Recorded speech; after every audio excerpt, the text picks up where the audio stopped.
അന്യ പെണ്ണിനോട് ഭയങ്കരമായിട്ട് വർത്താനം പറയും, ഭാര്യനോട് വർത്താനം പറയൂല. എന്ന് പറഞ്ഞാൽ ഓഫീസ് സ്റ്റാഫ്, സ്കൂളിലെ സ്റ്റാഫ് ലേഡീസ്, ടീച്ചർ ഉണ്ടാവും, എല്ലാം ഉണ്ടാവും.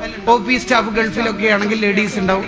ഇനി അതൊന്നും അല്ലെങ്കിൽ കസ്റ്റമറിലേക്ക് വിളിച്ചപ്പോൾ ഫോൺ എടുത്തത് പെണ്ണായിരിക്കും, എന്നാലും അറിയുന്ന ഓഫർ ചോദിച്ചുകൊണ്ട് അവളോട് അടിച്ചു പറഞ്ഞ എന്തെല്ലാന്ന് ടീച്ചർ വിളിച്ചല്ലേ ഡെലിവറി ലീവ്, ശരി. അതിൻ്റെ ഇടയ്ക്കുണ്ട് കിണിങ്ങനെ ഫോൺ എടുക്കും. ഹലോ ഭാര്യനെ ഇനി പറഞ്ഞുകൊണ്ട് ഹലോ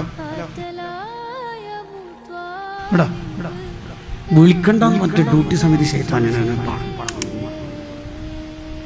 ടീച്ചർ പിന്നെ വേറെന്തല്ല പക്ഷേ എന്ത് പമ്പേഴ്സ് ഞാൻ വാങ്ങിക്കോളാം, പിന്നെ ഡ്യൂട്ടി ടൈം വിളിക്കണ്ടാവും.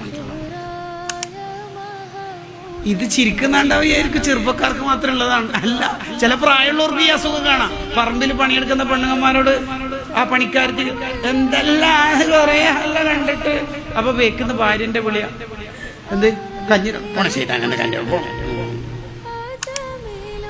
ഇതെന്തുകൊണ്ട് നിങ്ങൾക്ക് ചിരി വരുന്നത്? ഭയങ്കര കോമഡി ഒന്നല്ല ഇത്, പിന്നെന്താ ചിരി വരുന്നത്?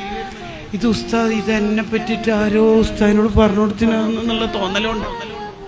നമുക്ക് ഈ അസുഖം ഉണ്ടാകാൻ പറ്റൂല ഭാര്യയോട്. ഇനി ഇന്ന് നിങ്ങൾ വീട്ടിൽ പോയിട്ട് ഭാര്യനോട് സ്നേഹമസ്രണമായിട്ടൊന്ന് വിളിച്ചു നോക്കിയേ, എന്തെല്ലാം റാത്ത് തന്നെ. ചിലപ്പോൾ എന്തെങ്ങൾക്ക് തലക്ക് തേങ്ങയാറ്റം വീണ പെട്ടെന്ന് ഇതൊരു സംഭവം മാറ്റം വന്നു അപ്പൊ പറഞ്ഞാൽ മതി.